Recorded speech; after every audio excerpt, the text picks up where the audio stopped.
ushaka itike, ushaka ukuntu wakwezwa, winjiye mu kinyejana gishya cy'umwana w'intama, utari bwicwe cyangwa se utari bwicwe n'ibi biza bigiye kuza, araba ari umuntu wemewe n'ijuru. Ubu umuntu uyu munsi wa none afite Imana asenga ku cyumweru cyangwa se ku isabato, akajya n'indi Imana asenga muri business. Ibyo mvuze bimura byumva. Uyu munsi abantu tugifite ibihe bitandukanye by'uko ubugingo bwacu bwamaze guhumana, kuko tutigeze tumenya ibihe byo kwerezwamo. Twabigiyemo tutabyitayeho. Iyi minsi irageze ubwo ibihe bitandatu biciyeho, igihe cya karindwi tujya kukinjiramo habayeho ibihe bisa nk'iby'isarura. Twarabeshywe, twagiye mu kinyoma cy'abanyamadini n'abanyapolitike.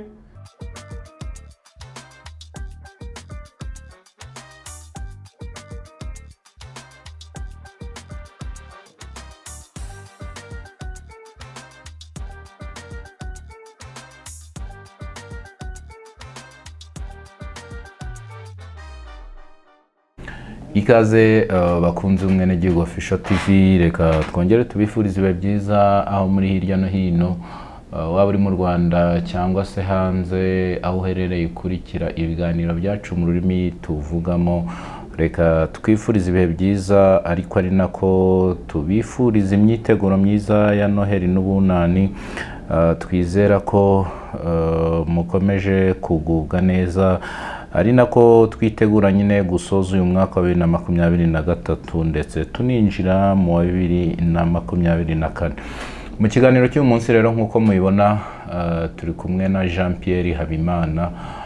Ngira ngo muramumenyereye, niwe tugiye kongera kubana muri iki kiganiro. Reka dutangire tumuha ikaze, hanyuma twinjire mu kiganiro. Ikaze. Murakoze cyane. Yesu aduhane umugisha. Amina. Tugiye kwishyira imbere y'Imana, hanyuma tunakomeza ikiganiro. Reka twiragize Imana. Turagushimiye Uwiteka Mana yacu, tugushimiye neza n'urukundo byawe komeza kubana natwe, wahabwe icyubahiro. Amen. Tunejejwe rero nuko wakomeje kuturinda, ukatugirira neza iminsi yose, tukaba turi amahoro. Turagushimiye. Akanya keza rero mwami wanjye, twaringanirije kuvuga izina ryawe. Ndagusaba nkwinginga cyane ngo uri mu ijuru uturebe neza, ukomeze kuturengera kandi ukomeze kurengera buri mwana wese uzakurikira ubutumwa, kugira ngo burusheho kutugiraho umumaro, kandi ukomeze kutwungura ubwenge mu byo tuvuga n'ibyo dukora, kugira ngo dukore ibishimwa nawe, bityo ujye kwima tuzabane nawe mu bwami bwawe. Ngaho rero duha ubwenge bwo kugira ngo ibihe tugezemo turusheho kubyitwaramo neza, kandi uduha amahirwe yo kujyaho umugisha, uduha amahirwe yo gukomeza gusobanukirwa ijambo ryawe. Ni mu izina ryiza rya Yesu tubisabye Imana. Amen. Jean Pierre, urakoze cyane. Uyu munsi nyine turagaruka nanone kwiyobokamana. Mu kiganiro cy'ubushize hari abantu bagiye babaza ibibazo bitandukanye muri komanteri. Ntekereza ko wenda twagakwiye kuba tubiheraho kugira ngo ayo matsiko yabashire. Hari nk'uwitwa Ronald, yarabajije ati inyenyeri iyamurikiye abami batatu inabayobora aho umwana Yesu yari, ntabwo arabashumba yayoboye kuri Yesu cyangwa Yesu.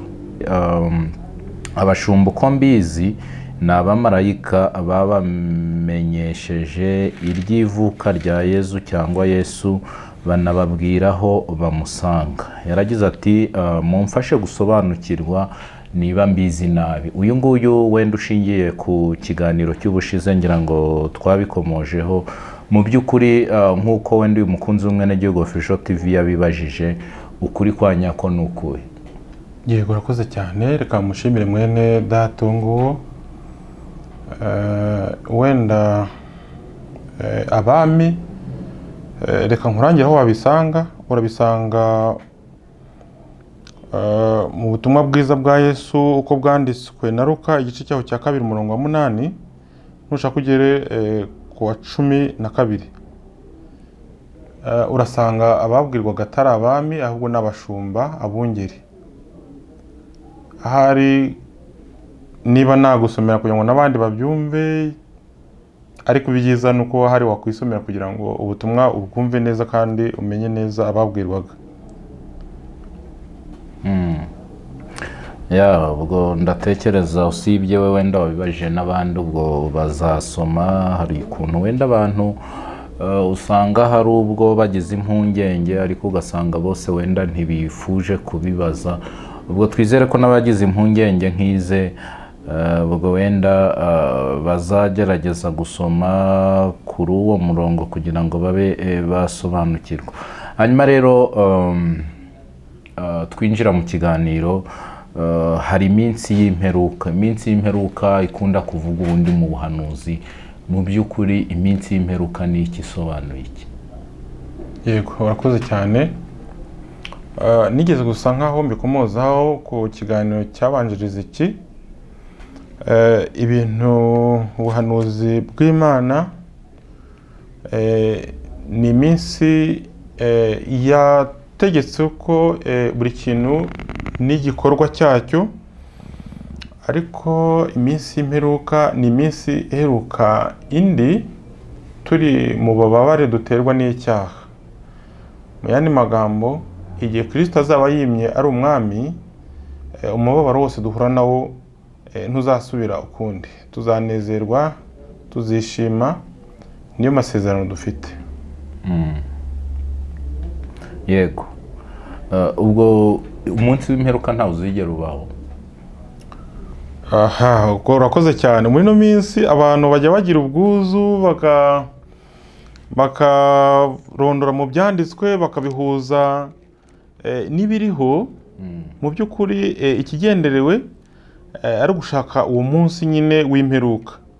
Ariko rero igiteye ubwoba, hari ibyo Uwiteka Imana yagiye yereka abahanuzi ku bigendanye n'uwo munsi w'Uwiteka, ku buryo wakwibaza uti se niba dutegereje umunsi ukomeye, Uwiteka bivugaho iki? Reka duhurire muri Amosi igice cyaho cya 5 umurongo wa 18, wumve ukuntu Uwiteka Imana yabihishuriye Amosi, ku buryo rwose uyu munsi hari icyaguhishukira.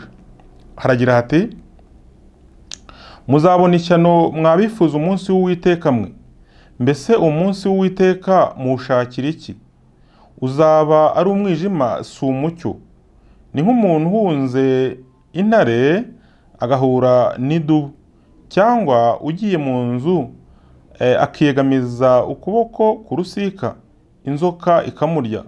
Mbese umunsi w'Uwiteka ntuzaba ari umwijima atari umucyo, ndetse ari uw'umwijima w'icuraburindi utagira icyezezi? Nanga ibirori byanyu, ndabigaya, kandi ntabwo nezezwa no guterana kwanyu kwera. Aha Uwiteka yitegerezaga iminsi tugezemo, agasanga buri muntu wese ashishikajwe no kugaragaza iby'umunsi w'Uwiteka.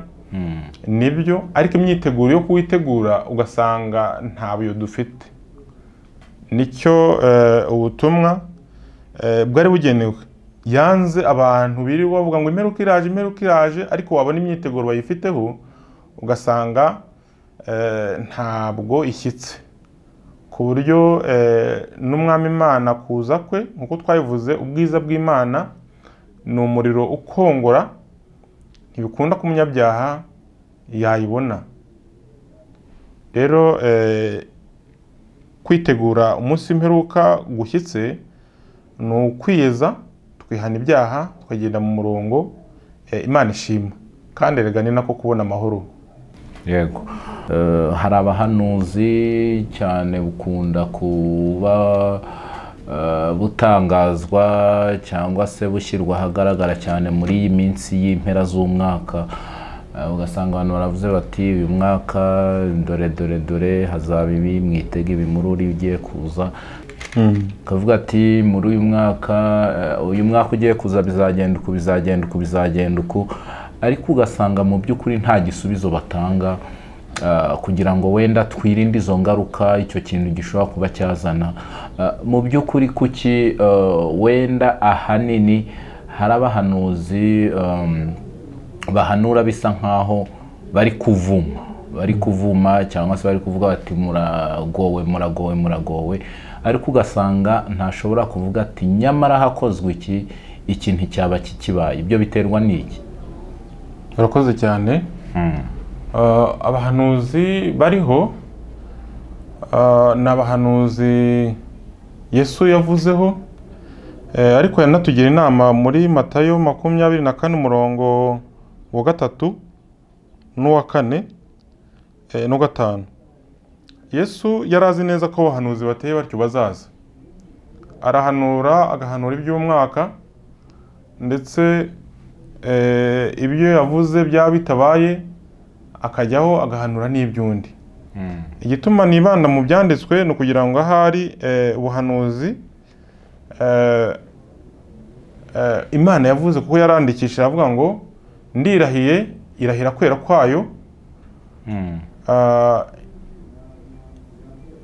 Iravuga iti ndirahiye ijambo ryanjye niryo jambo, kandi ijambo ryavuye mu kanwa kayo uko byagenda kose rizasohora. Ritandukanye rero n'ijambo ry'abana b'abantu.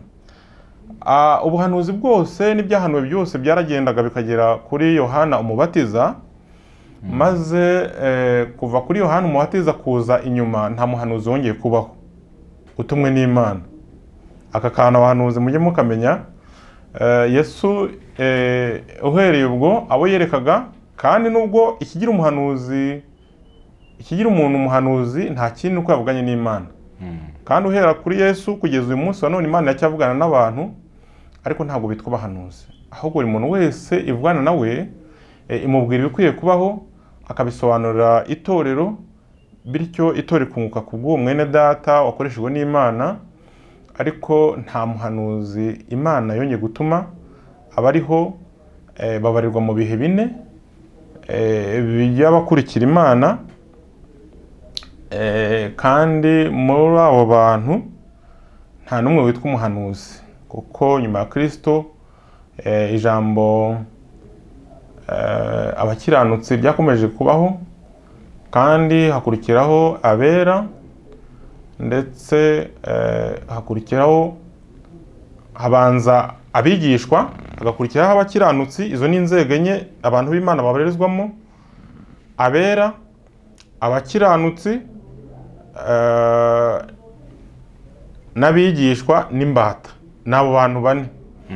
Rero uburyo tugira ubwuzu bwo gushaka amatitire agoye cyane kugira ngo tugire ibyo dutangaza, ndagira ngo mbamenere ibanga yuko ibyo bintu byose Uwiteka arabizi ko bizabaho, kandi hari n'umutego yabateze. Reka nkoresha iyo mvugo, kuko murushaho guhumanya ubwoko bw'Imana mushyiraho ubuhanuzi bw'imyuka runaka yigaruriye abantu, kandi rimwe na rimwe bitanasohora,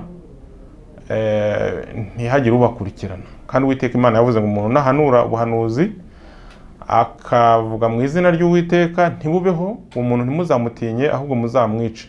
Nicyo yavuze. Rero uyu munsi wa none, kuko abantu batita ku ijambo ry'Imana, ntabwo bazi neza ko abahanuzi b'ibinyoma baje, ariko kandi n'ubuhanuzi bw'ukuri nabwo burahari. Yego. Utari ibyiciro by'abantu bakorera Imana, ngira ngo bigarutseho kuki ayo mazina kenshi abantu bayirengagiza bakiyita yabo nk'uko wari ubivuze. Yego, urakoze cyane. Baba bafite inyungu zabo ziri inyuma y'ibyo, ariko hageze mbabwiza ukuri, igihe kirageze kugira ngo dushake Imana kuruta uko dushaka amafaranga, kuko ijambo ry'Imana tugira inama rivuga ngo mubanze mushake ubwami bw'Imana no gukiranirwa kwayo, nibwo ibindi byose muzabyongererwa. Rero iyo utarabona Imana ukagarukira mu nzira, hari ibihe turakureba bigendanye no gushaka Imana n'inzego ugenda wuzuza ukurikije amahirwe aguteretse imbere kugira ngo urusheho kwemerwa n'Imana. Yego, ubwo rero izo nzego zo gushaka Imana, Yesu yaravuze ngo ni njyewe nzira, ukuri n'ubugingo, ntawe ubasha kujya kwa Data atanyuze kuri Kristo. Ijambo ry'Imana rero tubwira yuko nta wundi ubaho dukwiriye kunyuraho kugira ngo twihane ibyaha kandi twemerwe n'Imana tutabanje kunyura kuri Kristo. Intambwe rero umuntu anyuramo ni izi ngizi ngiye kukubwira, nizo Kristo yaharuye. Kristo yabonetse ari umuziranenge, nta cyaha yakoze, ariko yanyuze mu nzira nk'izo tunyuramo kugira ngo turusheho kubigirira icyizere. Kristo yavutse ari umukene, akora imirimo y'amaboko. Igihe kigeze mu gihe cy'imyaka 30 arabatizwa, ajya kuri Yorodani. Turabisanga muri Matayo igice cyaho cya 4 kuva ku murongo wa 1 kugera kwa 10. Hari ikiganiro Kristo yagiranye na Satani ubwo yavaga muri Yorodani. Reka tukisome. Haravuga ngo Yesu ageragezwa na Satani. Kuba Kristo yaragiye akabatizwa ntabwo ari uko yari umunyabyaha, oya, ahubwo njya nkunda gukoresha imvugo ngo buri kintu cyose yagiye abonekamo yakibonetsemo kubwo kucyeza no kugitunganiriza kugira ngo kibe umuyoboro mwiza. Yesu yarapfuye murabizi, kandi amaze gupfa birangururwa hose yuko abapfuye bose bapfuye muri Kristo bazutse. Iyo yose yari inkuru nziza y'ubwami bw'Imana mu bantu. Reka dusome. Yesu ageragezwa na Satani. Maze Yesu ajyanwa n'umwuka mu butayu kugeragezwa n'umwanzi. Amaze iminsi 40 n'amajoro 40 atarya, abona gusonza. Umushukanyi aramwegera aramubwira ati, niba uri umwana w'Imana, bwira amabuye ahinduke imitsima. Aramusubiza ati, handitswe ngo umuntu ntatungwa n'umutsima gusa, ahubwo atungwa n'amagambo yose ava mu kanwa k'Imana. Maze umwanzi amujyana ku murwa wera, amuhagarika ku gasongero k'urusengero, aramubwira ati, niba uri umwana w'Imana, ijugunye hasi, kuko handitswe ngo izagutegekera abamarayika bayo bakuramire mu maboko yabo, ngo udakubita ikirenge ku ibuye. Murongo wa 7. Yesu aramusubiza ati, kandi handitswe ngo ntukagerageze Uwiteka Imana yawe. Murongo wa 8. Umwanzi arongera amujyana mu mpinga y'umusozi muremure cyane, amwereka ubwami bwose bwo mu isi n'ubwiza bwabwo. Aramubwira ati, biriya byose ndabiguha numpfukama ukandamya. Yesu aramubwira ati, genda Satani, kuko handitswe ngo uramye Uwiteka Imana yawe abe ariyo ukorera yonyine. Umwanzi ahera ko amureka, maze haza abamarayika baramukorera. Izina ry'Imana rihabwa icyubahiro. Amen. Rero bene data, iyi nzira Kristo yanyuzemo ni nayo jewe, ni nayo nawe tugomba kunyuramo. Kuko umubatizo yanyuzemo wari ufite icyo washushanyaga mu isezerano rya kera. Haranditswe ngo buri kintu cyose kizasobanurwa ukurikije ijambo ry'Imana ryabivuzeho. Nta kigore kizabura ikigabo cyacyo, kandi nta n'ikigabo kizabura ikigore, kuko ijambo ry'Imana risobanuzwa ijambo ry'Imana. Bene data, hari igihe tujya tugira ubwuzu bwo gusobanura ijambo ry'Imana tukifashisha inyandiko ziri hanze y'iri jambo.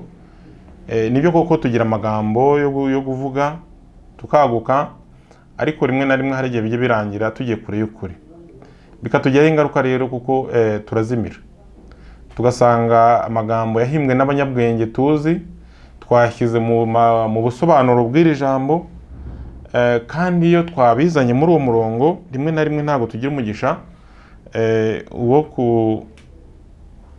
kubiboneramo inyungu. Rero twabigiramo ni iyihe? Nuko twebwe bwacu twemerwa. Kristo amaze gutsinda ibigeragezo by'umwanzi, yemewe n'Imana, maze abamarayika baramukorera. Ni nako jewe nawe bitugenzereza iyo tunyuze muri iyo nzira. Ariko ikibabaje, iyo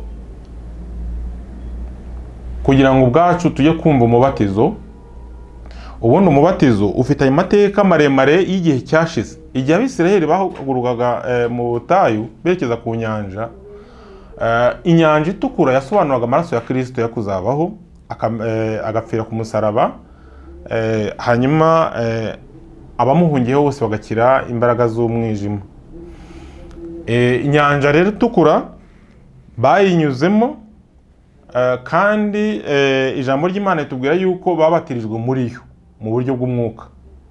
Maze icyo byashushanyaga nuko ingabo za Farawo zari zibakurikiye zashushanyaga abadayimoni birirwa batugenza umunsi ku munsi, maze Farawo ubwe nawe agashushanya Satani. Iriya ni ishusho ngari yari kuzakoreshwa mu bihe bizaba bikurikiye. Ntabwo ikintu cyose gikorwa mu isezerano rishya cyose gifite ubusobanuro mu isezerano rya kera, kandi n'igifite ubusobanuro mu isezerano rishya rya kera ukibona ubusobanuro mu isezerano rishya. Bivuze iki rero? Iyo utigeze ubasha gusanisha amasezerano yombi, hari igihe utagira umugisha wo kumenya, kuko burya isezerano rya kera risobanurwa n'isezerano rishya, n'isezerano rishya rigasobanurwa n'isezerano rya kera. Hanze y'amasezerano yombi hari igihe utagira umugisha wo kumenya ukuri kw'ijambo ry'Imana. Ikindi kiyongereyeho, nyuma y'uko Kristo amaze kunesha akanesha umwanzi, icyabayeho nuko uwo murongo yawuhamagariyemo abantu benshi. Aha twakwibaza ngo mbese gukizwa ni iki? Aha niyo ngingo ijya igora abantu.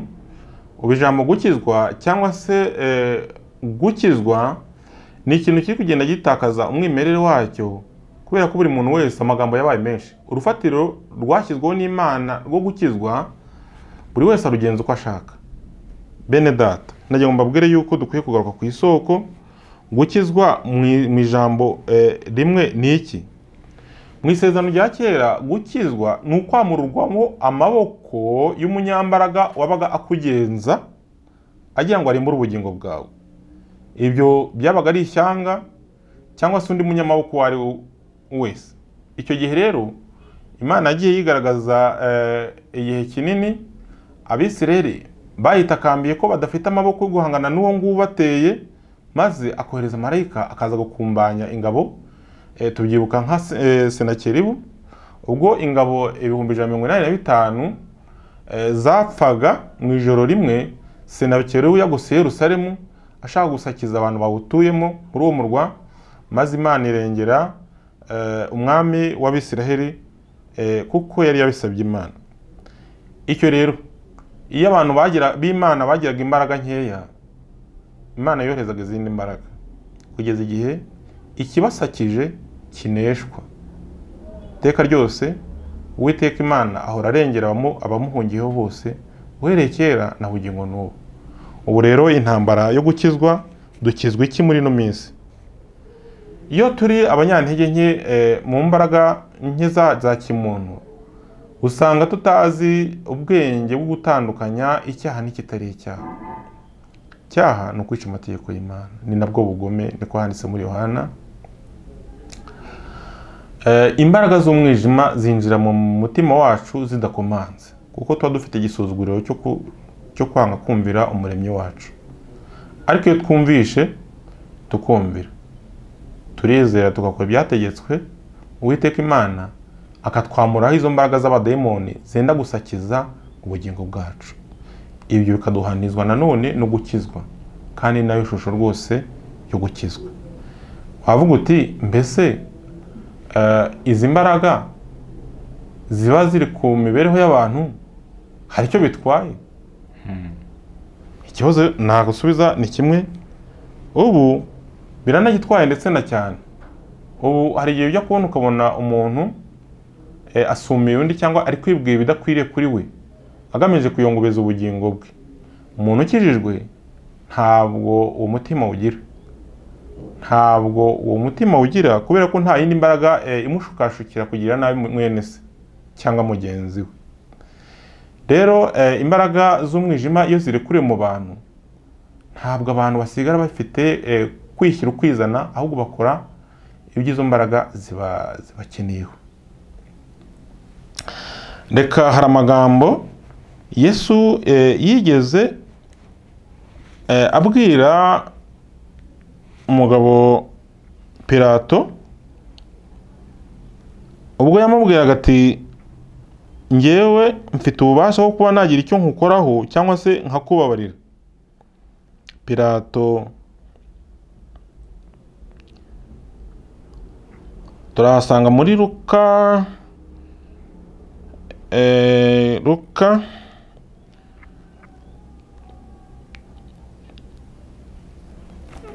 reka dutangire amagambo Yesu atubwira ibigendanye n'agaciro dufite mu maso y'Imana, ubwo yatubwiraga yuko ibishwi bibiri cyangwa bitanu bigura amakuta 2, ariko nta na kimwe kibasha kugwa hasi ngo gipfe Imana yo mu ijuru itabizi. Mbese ngo ntimuruta ibishwi byinshi cyane rwose? Yesu yarimo atugaragariza yuko twebwe ubwacu niba ibishwi bidafite agaciro kanini cyane Imana ibyibuka, twebwe nk'abantu ntabwo ibasha kutwibuka cyane rwose. Yego Imana iradukunda, ariko ikintu gikomeye noneho kurushaho, Imana iturema yaduhaye ubwenge, ari nayo impano itangaje kurusha ibindi, ari nayo mpamvu abantu tujya twibwira ko dufite ubwenge. Nabwo tuzareba ubwoko bw'ubwenge, tumenye n'uburyo Imana yagiye itwifuzaho. Rero icyabayeho ni iki? Yaratubwiye ati n'imisatsi yo ku mitwe yanyu irabaza. Aravuga ngo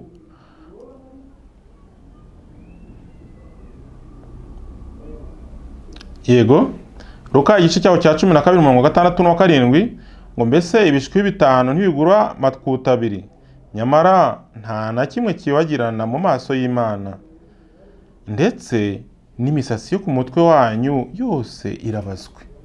Bivuze ngo imibereho tubayemo Uwiteka arayizi. Wavuga uti mbese kuki Uwiteka iteka ryose atabangukiye kudutabara? Ahangaha harimo ibanga rikomeye cyane. Burya Uwiteka ntago ujya yemera kuvogera umudendezo wa muntu. Najya kumenera ibanga yuko umudendezo wa muntu bwe afite kuwukuramo icyo ashaka n'icyo adashaka. Afite gukorera Imana no kwireka kandi agakomeza akabaho. Ariko ikibabaje niko bibarwa nkaho ari amahitamo ye, kandi imbaraga z'umwijima zo ziduteraho ibitero byinshi cyane, zikaduhombya muri za business zacu, zikaturamburiraho amaboko ku buzima, tukarwara tukagubwa nabi. Ibyo bigatuma tugana abapfumu n'abavuzi n'abagirwa bizindi mbaraga dushaka insinzi y'ibibazo twahuye nabyo. Aho rero tuba tugemuye ubugingo bwacu, niho Satani abufatira. Yamaze kubufata arabuhumanya, maze ikibazo wari ufite kikaba kirakemutse, ariko nawe agasigarana ubugingo bwawe mu ntoki. Cyo gihe utakaza ubwenge bwo kubaha Imana, ntabwo wakongera kugira ubwenge bwo gukunda iby'Imana. Niba yakubwira wumva ari ibintu bitagufasheho, kandi ni naho urubanza rwawe rutangirira.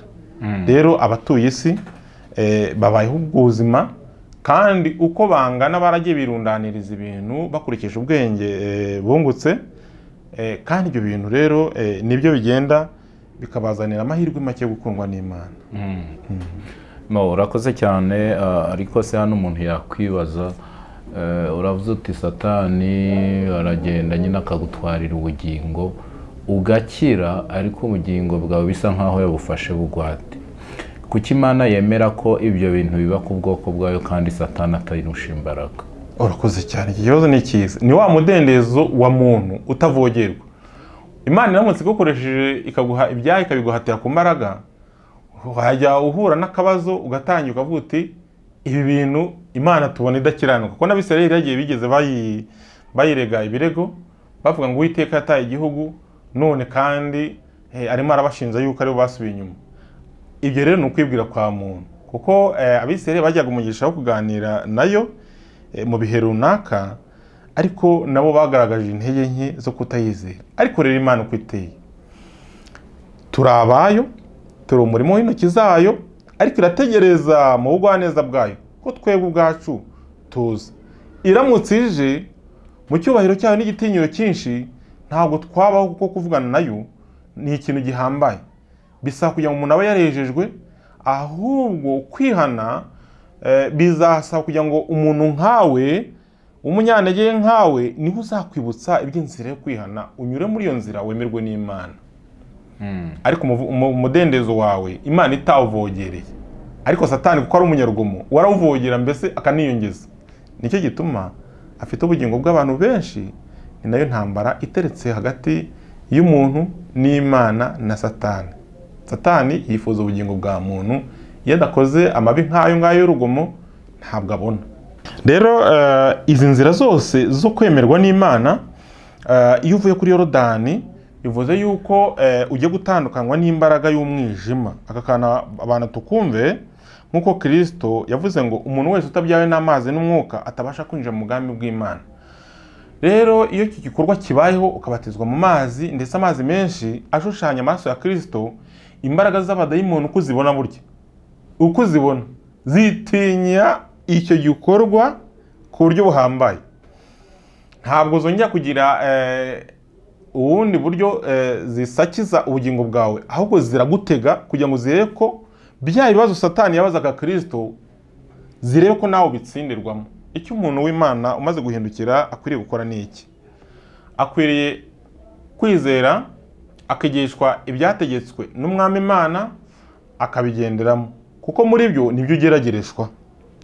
Niba Imana ivuga ngo ubaha amategeko y'Imana uko ari 10, ntukice, ntukibe, ntukabeshyere abandi, nihagera ku itegeko ryo kwiba bazagutereka ahantu hari amafunguro cyangwa hari ibyo umutima wawe wakifuje, maze barebe ko umutima wawe wibwiriza kubifata. Kandi none ikibabaje, bazabiguterekamo n'inzara ikwishe. Yego, icyo gihe rero numara igihe wabitegekeye kubibamo utanduje ubugingo bwawe kubiramburiraho ukuboko, iryo somo cyangwa se icyo kigeragezo uzaba ugitsinze, ntabwo uzakigarukaho kundi, kuko buri tegeko ryose utsinze uhabwa imbaraga zo kutazarisubiramo. Ariko iri gutsinze biba ni amasomo nk'ay'ibizami bya leta. Isomo rigutsinze iteka ryose hari igihe utabona amahirwe yo kurisubiramo, bisaba kongera gutangira kugira ngo ubashe gukuraho urwo rupapuro rw'agaciro, bityo witwe umuntu wabinyuzemo. N'iby'Imana rero kugira ngo Uwiteka Imana kwemere no kuba wanyuze muri ibyo byose uko yabitegetse, byamara kugaragara yuko ubitsinze mu gihe cyategetswe, ukemerwa n'Imana. Wamara kwemerwa n'Imana ugahabwa imbaraga, wamara guhabwa imbaraga ugahabwa n'ubwenge, maze ubwo bwenge bukaguhesha amahirwe yose y'iby'ubuzima. Ibyo birangiye rero, wakwibaza ngo umukristo ni muntu ki? Umukristo aboneka muri izo nzego nk'uko twabivuze. Iyo umaze kwemerwa n'Imana ubaye umukristo. Ariko iyo ibyo byose bigutsinze kandi ukifuza kuboneka mu rugo rw'intama, nibo Kristo yagereranije n'aburiye inkike, bakagwa mu rugo rw'intama, kandi abo ngaho bagerageza gutata bakamenya ni iki kivugirwa mu rugo rw'intama. Aya magambo wenda ntajimije cyane, ariko mu mbabare muyumve. Maze abo bantu ugasanga aya magambo cyangwa se ibivugirwa mu rugo rw'intama babigize umugabane wabo, bityo ukaba wabibeshyaho. Ariko iyo bataremerwa n'Imana ngo bakurweho umwuka wa kamere wa kera, bashyirweho umwuka w'Imana, bahabwa imbuto za kamere, bahabwa imbuto z'umwuka uko ari 9 ziboneka muri Bagalatiya igice cyaho cya 5:22. Izo mbuto ziyobowe n'imbuto nkuru ariyo rukundo, uwo muntu ahora asubira inyuma. Nacyo gituma uyu munsi isi ya none irimwo itangarira cyane imikorere n'imigenzereze y'abakristo batari kwera imbuto. Izi mbuto rero Kristo azidukeneraho, kandi muribuka mu kiganiro cya mbere twabonye ko Kristo ari we muzabibu w'ukuri, kandi avuga yeruye ko igiti cyose kitera imbuto azagikuraho akagihwanyuraho amashami.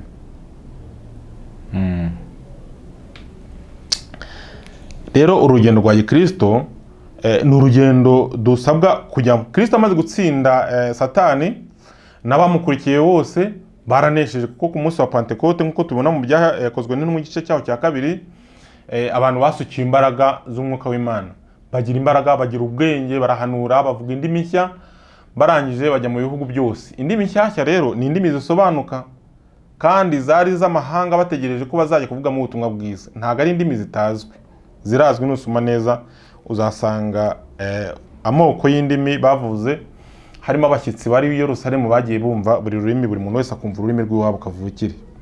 Iki rero Uwiteka Imana yagikoreye mu kwagura ubutumwa bwiza bw'Imana. Aba bantu rero bamaze kwemerwa n'Imana, nibo babaye abakristo. Ndetse imibereho bari babayemo iyo bamaze kugira iyo mico, Abagalatiya igice cyaho turebe za mbuto zerekana umuntu w'Imana uwo ari we, hanyuma tumenye ngo itorero ni irihe. Abagalatiya igice cyaho cya 5 umurongo wa 22 haravuga ngo, ariko rero imbuto z'umwuka ni urukundo, ni ibyishimo, ni amahoro, ni ukwihangana, ni ukugira neza, n'ingeso nziza, no gukiranuka, no kugwa neza, no kwirinda. Ibimeze bityo nta mategeko abihana. Imbuto z'umwuka rero ku muntu uzifite aba yujuje ibyangombwa byo kwemerwa n'Imana, kandi ntabwo yaziha, arategereza ibyo ategetswe kubahiriza yabyubahiriza ku gihe cyategetswe akazihabwa. Iyo atarazihabwa rero agifite urugendo rurerure rwo kwinginga Imana kuruta uko yajya gushaka imibereho y'iby'ubuzima, nubwo nayo ari ngombwa, ariko ntabwo wajya gushora imari utaremerwa n'Imana. Kuko iyo utaremerwa n'Imana ngo ikwirukaneho imbaraga z'umwijima, ziragutinyuka, zikakuzenguruka, zikagusakiza, zikaguhombya buri kantu kawe kose. Imana itugirire neza. Icyo gihe rero iyo umaze kubaho ubu buzima, ubaye umukristo wuzuye. Noneho se itorero ryo ni iki? Itorero ni urugaga rw'abameze batya. Itorero rero rikaba ribayeho, rikavuga ubutumwa bwiza, abantu benshi bakagenda bahindukira Kristo, bakaza bakihana kandi bakababarirwa. Kuko abo bantu baba babaye umucyo ukizwe mu mpinga z'imisozi, buri bantu bose baza bagana umucyo wabo. Icyo gihe rero umuntu ufite izi mbuto ntawe utamwifuza, nta kibi yakugirira, ntiyakugambanira, ntiyakuvuga nabi, ahora ahangayikishije n'agakiza k'ubugingo bwawe, ndetse imvugo nziza uzazumva kuri bo, ubugwaneza n'urukundo biri kuri bo. Kubana n'umuntu nk'uyu nguyu nta kiza nkabyo, nubwo uyu munsi byatunaniye.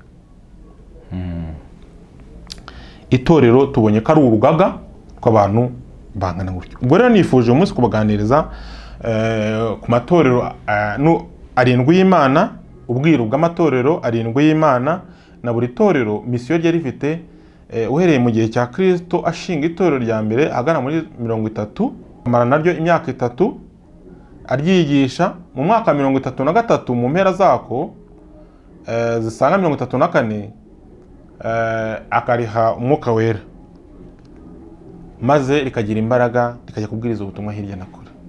Na bugingo n'ubu byatangiriye Yerusalemu, ubu no mu Rwanda turavuga ubutumwa bwiza. Iyo ni ingaruka za bene data bitangiye umurimo, bakaza bakoma urume, bakatuzanira ubutumwa bwiza bw'iteka ryose, kugira ngo tunezeranwe nabo, twubahisha Imana yacu. Imana itugirire neza. Amatorero 7 y'Imana yabayeho afite ubutumwa butandukanye. Itorero rya mbere ryabayeho ryari itorero ryitwa Efeso. Ni itorero Yesu yabayemwo, ni nawe warishinze, n'andi yose naye, ariko by'umwihariko niwe wagiye ahamagara buri muntu wese muri ryo akamuha inshingano. Yahamagaye 12. Igihe cyo guhabwa umwuka w'Imana bari abantu basaga 120. Icyo gihe itorero ryari ryakuze, rifite ibyo rikeneye byose. Ubu rero uyu munsi hari itorero rya kangahe, kugira ngo tumenye uko ibihe byubakitse.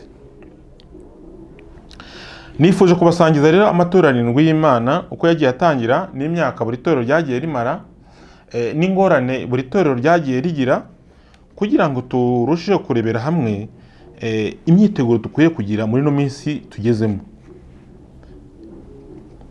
Amatorero 7 y'Imana, irya mbere tubonye ko ari Efeso, ryasobanurwaga ngo Efeso bisobanurwa ngo igishimwa. Ryavuye mu mwaka wa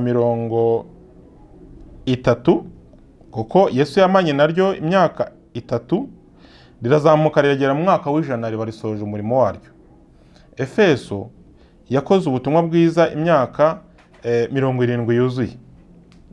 Kristo ari we waritangije. Andi matorero rero yagiye akurikiraho. Ubwo wenda utarakomeza kuri kabiri, Yego. Gusoza umurimo waryo bivuga iki? Urakoze cyane. Itorero ry'intumwa ryari ryisangije kwamamaza ubutumwa bwiza, bambaye imbaraga y'umwuka wera w'Imana, bakora imirimo n'ibitangaza bikomeye. Icyaje kubaho nuko abatambyi bariho urwego nyobokamana rwariho icyo gihe rutigeze rubemera, kuko na Kristo avuka ntago bamwemeye. Bagize ikintu cyitwa ubwibone, bumva ko Kristo yarakwiye kuvukira muri bo, maze birarenga avukira ku mwari Mariya, umuntu wari woroheje cyane. Bityo rero ibyo bibatera kumva ko ari umuntu uciriritse, bamwe ntibamuyoboka mu batambyi. Rero bakomeza kugenda bamurwanya, barangira idini y'Abayahudi itavuga rumwe n'Abakristo, kandi Kristo ni wowe wari warayishyizeho n'ubundi. Bivuze ngo ahangaha habayeho kunyurana ku mugambi udaturutse ku Mana, aho gututse mu kwirara kwabo no gucogora. Gusoza umurimo kw'itorero nicyo nshaka kubwira. Ahangaha bishingirwa ko intumwa ya nyuma yabayeho ari Yohana, ubwo yerekanaga ubutumwa bw'ibizabaho nyuma, ariko kigwa cy'Ipatimosi aho yari afungiwe bamuziza ubutumwa bwiza. Reka hari twumve mu magambo ye Yohana ibyahishuwe igice cyaho cya mbere. Haravuga ngo ibyahishuwe na Yesu Kristo, iby'Imana yamuhereye kugira ngo yereke imbata ze ibikwiriye kuzabaho vuba, agatuma marayika we nawe akabimenyesha imbata ye Yohana. Uhamya ibyo yabonye byose ari ijambo ryo guhamya kwa Yesu Kristo, ari ijambo ry'Imana no guhamya kwa Yesu Kristo. Yego. Murongo wa 3, hahirwa usoma amagambo y'ubuhanuzi, hahirwa n'abayumva bakitondera ibyanditswe muri bwo, kuko igihe kiri bugufi. Uyu yari Yohana ubwo yandikiraga amatorero 7 y'Imana. Reka nsome umurongo wa 4 gusa wenda tubone gusobanura. Ngewe Yohane ndabandikiye mwebwe abo mu matorero 7 yo muri Aziya, ubuntu bube muri mwe n'amahoro biva ku Mana iriho kandi yahozeho kandi izahoraho, biva no ku myuka 7 iri imbere y'intebe yayo. Rero iri torero Yohana yarabaye idirishya ryiza cyane ryo kunyuzamo ubutumwa buva kuri Kristo bujya ku matorero 7. Nubwo aya matorero 7 Yohana yandikiraga yari ahantu hatandukanye hose ho muri Aziya, urabibona ku gipapuro gihera Bibiliya, hari ahantu ubutumwa bwiza bwagiye bubwirizwa. Aya matorero 7 mu mazina yayo ni ahantu nyaburanga hariho hafite n'ibikorwa bihakorerwa, ariko noneho Kristo mu bwiru bw'ijambo rye ashima gukoresha aho hantu, kuko buri hantu habaga hafite ubusobanuro bwaho. Urugero, ushobora kuvuga ngo hano ni Kivugiza, ariko ugiye kuvuga ngo Kivugiza cyangwa se Remera cyangwa se Kimironko cyangwa se Nyamirambo, iyo ugiye kwicara ugasesengura ukabaza abantu bari batuye aho hantu, bakubwira ko abakurambere bahise izina hashingiye ku bikorwa byahakorerwaga. Rero n'ahantu hari ahantu hahari, Efeso hahari, ariko iryo jambo rifite n'ubundi busobanuro ku ruhande. Efeso rero ryabayeho rikora umurimo waryo mu myaka 70, ndetse igihe cyaryo hashingiwe n'igihe Kristo yavukaga mu mwaka wa 0, rirangiza umurimo waryo mu mwaka w'100. Icyo gihe rero hakurikiraho itorero bitaga Simuruna rero naryo ritangira umurimo waryo mu 100, mu mwaka w'100 nyuma ya Kristo, riwusoza mu mwaka wa 213. Nakubwiye ngo buri torero ryabaga rifite ubutumwa bwihariye. Efeso ryasobanurwa igishimwa, Simuruna bigasobanurwa ngo ishangi. iyo wagiye rero mu gucukumbura amateka y'iri torero, itorero ritarimwo intumwa zose zapfuye mu mwaka wa hagati ya 90 n'ijana. Intumwa ya nyuma yabayeho mu babanye na Kristo yari Yohana. Icyo gihe yarasoje umurimo we kandi ibyo Yesu yamweretse byose yararangije kubyandika. Ba Paulo bariya bose bari barapfuye, n'izindi ntumwa zose zari zararangije umurimo wazo zarapfuye. Niyo ntumwa ya nyuma yari iriho. Ibyanditswe byose byarangije kwandikwa ari imizingo itegerejwe ko izakusanywa ikajya hamwe ikitwa Bibiliya. Icyo gihe rero itorero rya Simuruna bisobanurwa ngo ishangi. Ahubwo se ishangi ni iki? Ubundi ishangi ni agati kimwe wena n'utundi duti bita narada. Ishangi reka tuyigeranye n'uruteja, ariko uruteja rwifitemo akuka gahumura neza. Abantu b'abatunzi iyo babaga bashaka kurimbisha amazu yabo kugira ngo ahumure, bahiraga ibyatsi by'ishangi bakabizana bakabisasa mu nzu iwabo kugira ngo abashyitsi nibaza bakandagire bya byatsi, bityo amazi abivuyemo ahere ko ahumure, inzu yose itamemo agahumuro, bikitwa umubavu cyangwa se parufe mu mvugo zo muri no minsi. Icyo gihe rero abantu babaga bashaka guhumuza inzu bakoreshaga ishangi, ariko nanone bikaba bifite ubundi bwiru busesetse hirya y'ibyo.